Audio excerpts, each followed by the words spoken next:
मैं संजीव कुमार एक बार फिर उपस्थित हूँ। आज हम एक नए टॉपिक के साथ आए हैं जिसका नाम है सविनय अवज्ञा आंदोलन। इसके परिस्थिति को समझने के लिए हम थोड़ा पीछे की ओर जाते हैं, जब हम असहयोग आंदोलन की शुरुआत किए थे। असहयोग आंदोलन चौरी चौरा की घटना के कारण स्थगित कर देना पड़ा। इसके बाद साइमन कमीशन का हमने विरोध किया। उसके बाद नेहरू रिपोर्ट मोतीलाल नेहरू के द्वारा प्रस्तुत किया गया, जिसे नकार दिया गया। उसके बाद लाहौर अधिवेशन हुआ। इस लाहौर अधिवेशन में पूर्ण स्वराज की मांग की इच्छा प्रस्तुत की गई, प्रस्ताव पास किया गया, ये लक्ष्य बनाया गया। उसके बाद गांधी जी के द्वारा लॉर्ड इरविन और रैमजे मैकडोनाल्ड के पास अपना 11 सूत्री मांग रखा गया, जिसे नकार दिया गया। तो ये सारी परिस्थिति बनती गई और इस परिस्थिति के बीच में ये 14 फरवरी 1930 ईस्वी को साबरमती के आश्रम में कांग्रेस वालों ने गांधी जी को सविनय अवज्ञा आंदोलन का नेतृत्व करने का स्वीकृति प्रदान किया और गांधी जी ने इस नेतृत्व को स्वीकार कर लिया।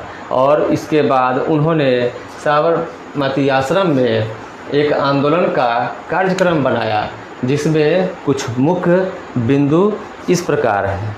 नमक कानून का उल्लंघन किया जाएगा और स्वयं नमक बना करके ब्रिटिश सरकार के कानून का विरोध किया जाएगा। दूसरा, सरकारी सेवाओं का, शिक्षा संस्थान का, वकालत का और उपाधि का बहिष्कार किया जाएगा। और तीसरा, महिलाओं के द्वारा शराब की दुकान, अफीम की दुकान, विदेशी कपड़ों के दुकान पर जाकर के धरना प्रदर्शन किया जाएगा। और चौथा, विदेशी वस्तुओं का बहिष्कार करना एवं विदेशी वस्तुओं को जला करके होलिका दहन करना का प्रदर्शन करना।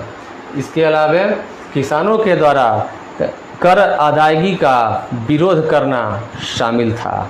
तो इस आंदोलन के कार्यक्रम के अनुसार से गांधी जी ने अपना अनुकरण कराने के लिए स्वयं उन्होंने साबरमती आश्रम से 12 मार्च 1930 ईस्वी को 385 किलोमीटर की दूरी पर अवस्थित दांडी की यात्रा किया और इसमें उन्हें 24 दिन का समय लगा और 6 अप्रैल 1930 ईस्वी को वो दांडी पहुँचे और समुद्र तट के किनारे नमक कानून का, ब्रिटिश सरकार के द्वारा बनाए गए नमक कानून का विरोध किया। भंग करते हुए स्वयं उन्होंने नमक बना करके भारतवासी को, दुनिया को, ब्रिटिश सरकार को यह दिखलाया कि हम आपके कानून का विरोध करते हैं। इनके इस विरोध प्रदर्शन को अनुकरण करते हुए भारत के अन्य देशों में भी नेताओं ने इस आंदोलन कार्यक्रम के अनुसार से विरोध प्रदर्शन किया, जिसमें त्रिचनापल्ली से वेदारण्यम तक राजगोपालाचारी एवं इनके अनुयायियों ने नमक कानून का विरोध किया।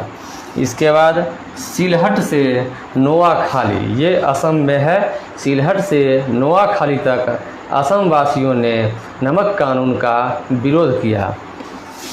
उसके बाद कालीकट से पयानूर तक वाइकुम सत्याग्रह के नेताओं ने, जिसमें के केलप्पन और टी के माधवन जैसे नेता थे, ये लोग नमक कानून का विरोध किया, प्रदर्शन किया और ब्रिटिश सरकार का विरोध किया। इसके बाद उत्तर पश्चिमी सीमा प्रांत में खुदाई खिदमतगार के संगठन सदस्यों ने भी इस नमक कानून का विरोध किया। गांधी जी का अनुकरण करते हुए पूरे भारत में यह आंदोलन फैल गया। विभिन्न जगहों पर लोगों ने विरोध प्रदर्शन किया। कृषक ने कृषि कर अदायगी का विरोध किया। महिलाओं ने घर से बाहर निकल कर के शराब की दुकान पर धरना प्रदर्शन किया, विदेशी कपड़ों के दुकान पर धरना प्रदर्शन किया, विदेशी कपड़ों को जलाकर होलिका मनाई। सरकारी कर्मचारियों ने अपने पद से इस्तीफ़ा देने लगा, वकीलों ने वकालत का बहिष्कार करने लगा और उपाधि वालों ने अपनी उपाधि को लौटाना शुरू कर दिया। तो इस प्रकार से पूरे भारत में सविनय अवज्ञा आंदोलन फैल गई। इस आंदोलन की प्रचंडता को देखते हुए ब्रिटिश सरकार झल्ला उठी और उन्होंने 5 मई 1930 ईस्वी को गांधी जी को गिरफ्तार कर लिया और इसी के साथ उनके साथ साथ उस महीने में करीब 1 लाख लोगों को गिरफ्तार किया गया।